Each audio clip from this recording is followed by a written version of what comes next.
bagi Bapak, Ibu, Saudara-saudari yang terkasih. Kembali lagi bersama dengan kami di Renungan Harian HKBP Distrik 20 Kepulauan Riau.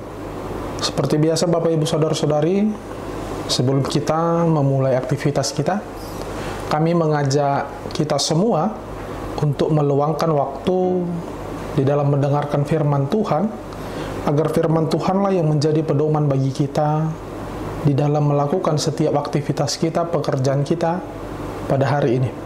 Sebelum kita mendengarkan firman Tuhan, kita berdoa. Kasih karunia dan damai sejahtera dari Allah Bapa dan dari Tuhan kita, Yesus Kristus. Amin.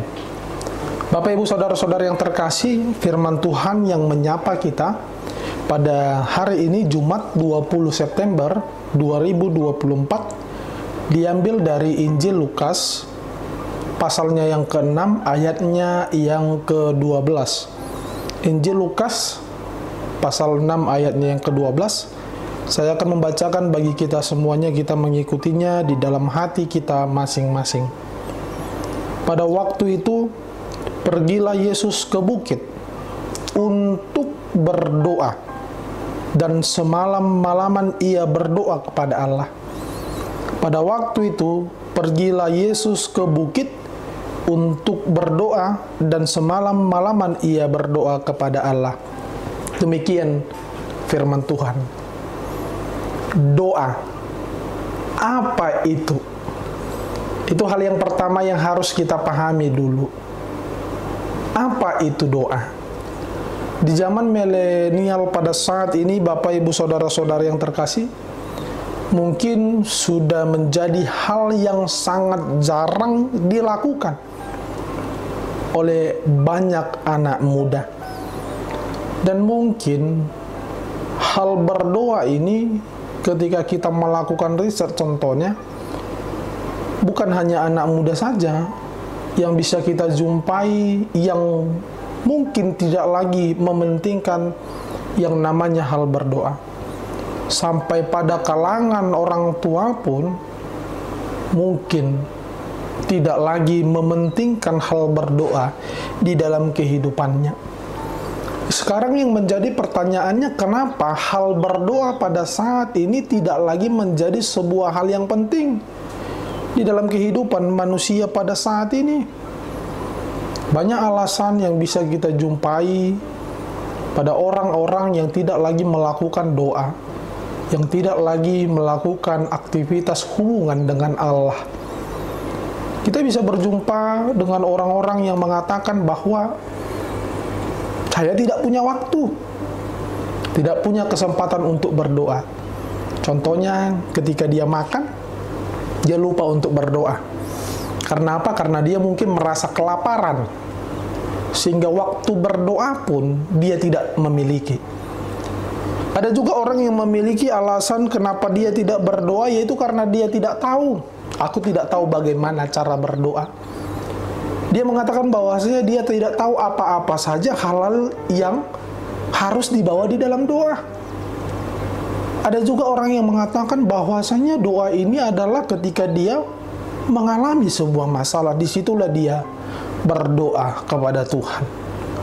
Bapak, Ibu, Saudara-saudara yang terkasih di dalam nama Tuhan kita Yesus Kristus, inilah hal-hal yang mau kita lihat di dalam nats pada pagi hari ini. Saya mau mengajak kita untuk menjawab beberapa alasan-alasan yang banyak dilontarkan oleh orang-orang Kristen sehingga dia tidak lagi melakukan aktivitas berdoa. Yang pertama, kita mau menjawab alasan kenapa kita harus berdoa, atau seberapa pentingkah doa di dalam kehidupan manusia pada saat ini. Di dalam nats ini, Bapak, Ibu, Saudara-saudara yang terkasih, Injil Lukas menggambarkan bahwa Yesus pergi ke sebuah bukit dan dia berdoa semalam-malaman. Dia berdoa sebelum dia memanggil murid-muridnya terlebih dahulu. Dia berdoa kepada Allah. Dari sini kita bisa melihat bahwa doa merupakan jalinan komunikasi antara Allah dan manusia. Bisa kita katakan bahwa doa itu adalah keterhubungan, keterkaitan antara manusia, antara umat kepada Allah.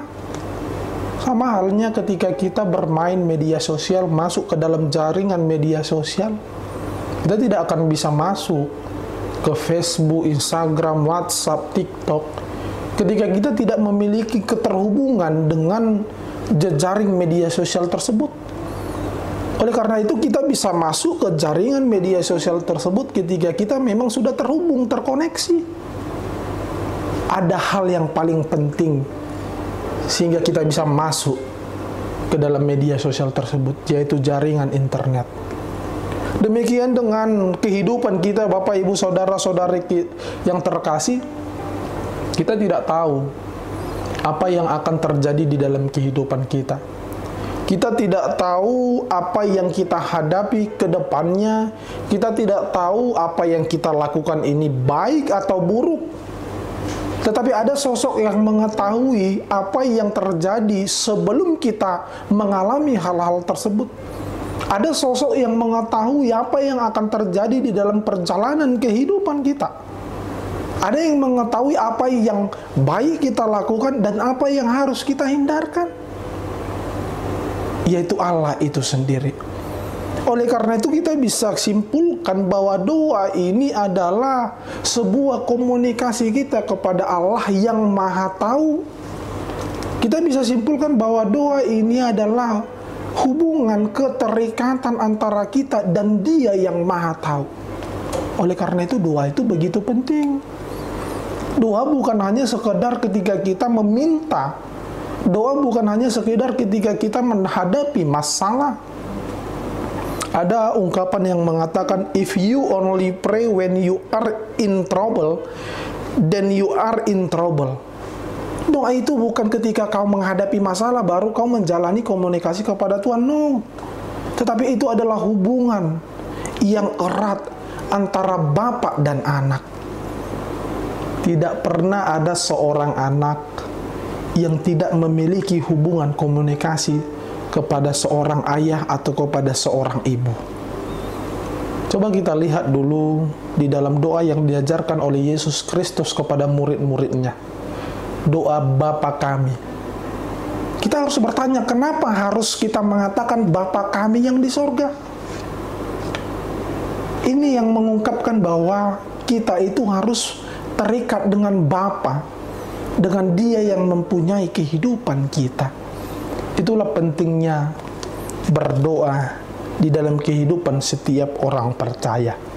Oleh karena itu mari kita membangun suatu sifat untuk selalu mengutamakan doa di dalam kehidupan kita sebelum kita melakukan aktivitas kita, karena doa akan menunjukkan kepada kita kehendak Allah yang harus kita lakukan.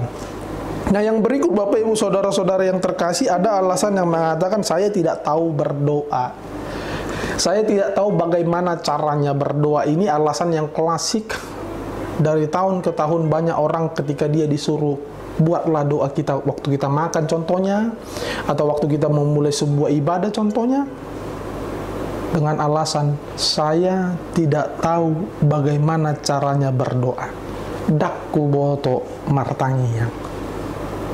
Apakah doa itu persoalan penggunaan kata-kata?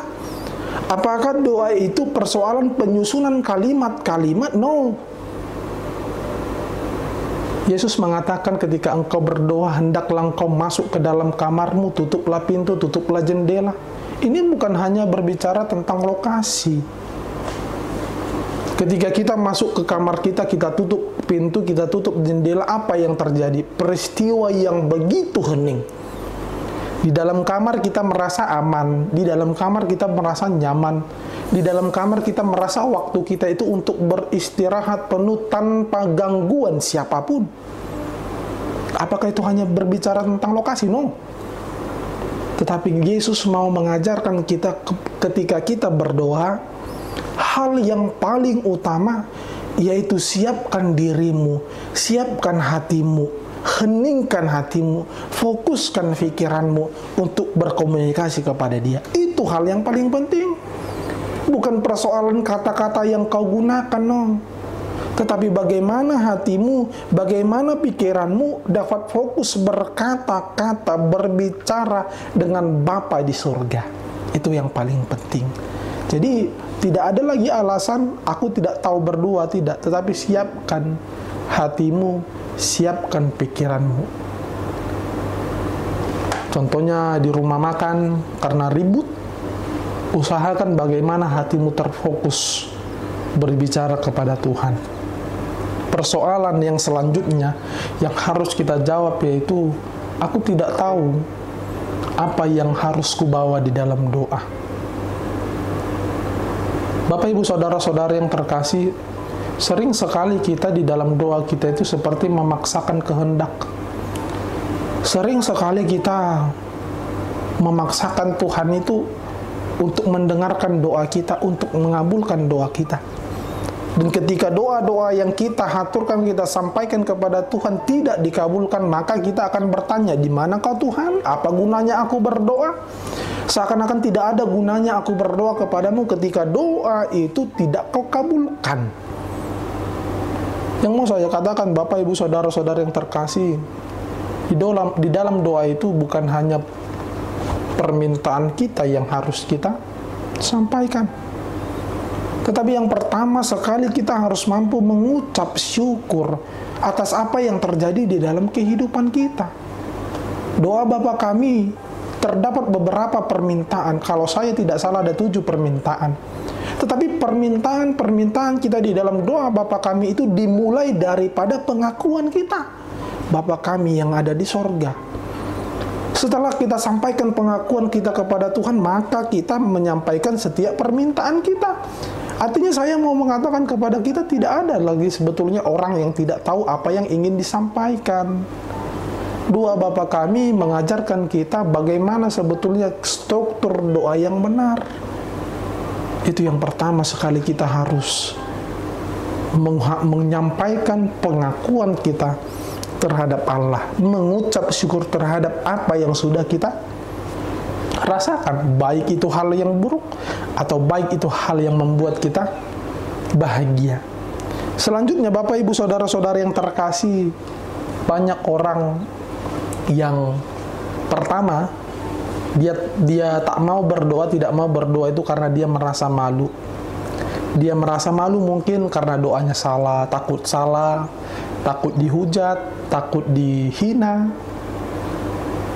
Sekarang yang menjadi pertanyaannya, banyak orang mengatakan, Amang, apakah doa itu ada yang salah? Amang, adakah doa itu salah? Saya berani mengatakan ada doa yang salah, ada. Yakobus 4 ayat 3. Kita bisa baca di rumah. Ada doa yang salah. Tetapi tidak ada doa yang buruk. Tidak ada doa yang jelek, tetapi ada doa yang salah. Apa faktor kita membuat doa kita itu salah? Di dalam Yakobus 4 ayat 3 dijelaskan bahwa ketika engkau mendasarkan doamu pada keinginan daging, disitulah doamu yang salah. Ketika doamu didasarkan oleh kepentinganmu pribadi, disitulah doamu yang salah. Bapak Ibu Saudara-saudara yang terkasih, jelas sekali di dalam doa Bapa kami, kita mengatakan atau doa Bapa kami memakai kata kami, bukan aku. Bapa kami, beri kami, lepaskan kami, kan itu dia. Bukan aku, bukan kita, tetapi kami, menyeluruh. Artinya doa itu harus didasarkan dari kepentingan bersama.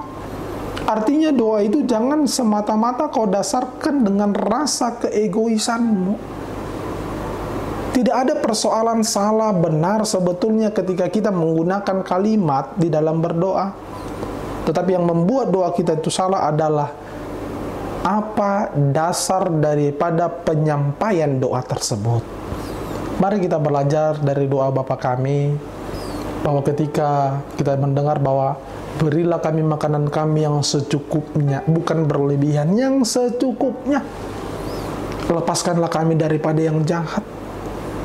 Artinya Bapak Ibu Saudara-saudara yang terkasih, jangan malu untuk berdoa, jangan takut karena engkau salah, karena kesalahan di dalam berdoa bukan didasarkan daripada kalimat, kata-kata yang kita susun, kita sampaikan, tetapi niat di dalam penyampaian doa tersebut. Akhir kata saya mau mengatakan, mari kita membangun diri kita sebagai si pendoa. Karena ingat, bahwa itulah yang membuat kita terhubung, terkonek kepada Dia yang mempunyai kehidupan. Semoga perjalanan kegiatan kita pada hari ini berjalan dengan lancar, pekerjaan kita berjalan dengan baik. Sampaikan, serahkan kepada Tuhan setiap apa yang kau kerjakan pada hari ini di dalam doamu. Amin, kita berdoa. Bapa yang baik, Bapa yang bertahta di dalam kerajaan sorga, pada pagi hari ini Tuhan kami mengucapkan syukur kepadamu, karena Engkau senantiasa memberikan kami kesempatan untuk menikmati setiap berkat keindahan yang kami dapat rasakan hingga pada saat ini. Terkhusus Tuhan, kami masih dapat menikmati kehidupan. Kami telah mendengarkan firman-Mu Tuhan yang senantiasa mengingatkan kami agar kami tetap terhubung, terkoneksi kepada Engkau Bapa kami, Sang Empunya kehidupan. Oleh karena itu Tuhan, tanamkanlah firman ini ke dalam hati dan pikiran kami, agar firman-Mu ini menjadi buah yang baik, menjadi perubahan bagi kehidupan kami orang-orang Kristen, orang-orang yang percaya kepadamu. Kami sampaikan Tuhan ke dalam tangan-Mu perjalanan kehidupan kami. Terkhusus Tuhan, pada hari ini kami hendak melakukan setiap aktivitas kami. Kami serahkan ke dalam tangan-Mu agar Engkaulah yang senantiasa melindungi kami, menemani kami di dalam melakukan setiap aktivitas dan pekerjaan kami, agar setiap aktivitas pekerjaan tersebut dapat kami lakukan dengan baik sesuai dengan kehendak-Mu. Kami juga berdoa Tuhan kepada saudara-saudara kami yang pada saat ini mengalami persoalan hidup, pergumulan hidup, tantangan, sakit. Kami percaya Tuhan, hal-hal tersebut adalah wajib untuk kami jalankan, untuk kami hadapi. Karena itulah tanda bahwa kami manusia yang lemah. Oleh karena itu Tuhan, dari kelemahan kami datang kepadamu, meminta kepadamu agar Engkaulah yang senantiasa memberikan kekuatan kepada saudara-saudara kami yang di dalam pergumulan kehidupannya. Biar mereka Tuhan kuat menghadapi setiap apa yang terjadi di dalam kehidupannya sampai pada hari ini. Jangan biarkan mereka Tuhan di dalam rasa kecewa, jangan biarkan mereka Tuhan di dalam rasa penyesalan, tetapi legahkanlah perasaan mereka. Tuhan, kami mengakui bahwa kami manusia yang tidak luput dari berbagai dosa. Oleh karena itu kami datang ke hadapan-Mu pada saat ini meminta kepadamu agar Engkaulah yang senantiasa menghapuskan setiap dosa pelanggaran kami, agar kami Tuhan layak menerima setiap berkat-Mu. Terkhusus Tuhan, kami layak disebut sebagai anak-anak Allah, pewaris kerajaan sorga. Di dalam nama anak-Mu Yesus Kristus kami berdoa kepadamu. Amin. Anugerah dari Tuhan kita Yesus Kristus, kasih karunia dari Allah Bapa, dan persekutuan Roh Kudus yang menyertai kamu sekalian. Amin. Demikian perjumpaan kita Bapak Ibu Saudara-saudara yang terkasih. Semoga hari ini dapat berjalan dengan lancar. Sampai berjumpa di lain hari di HKBP Distrik 20 Kepulauan Riau. Shalom.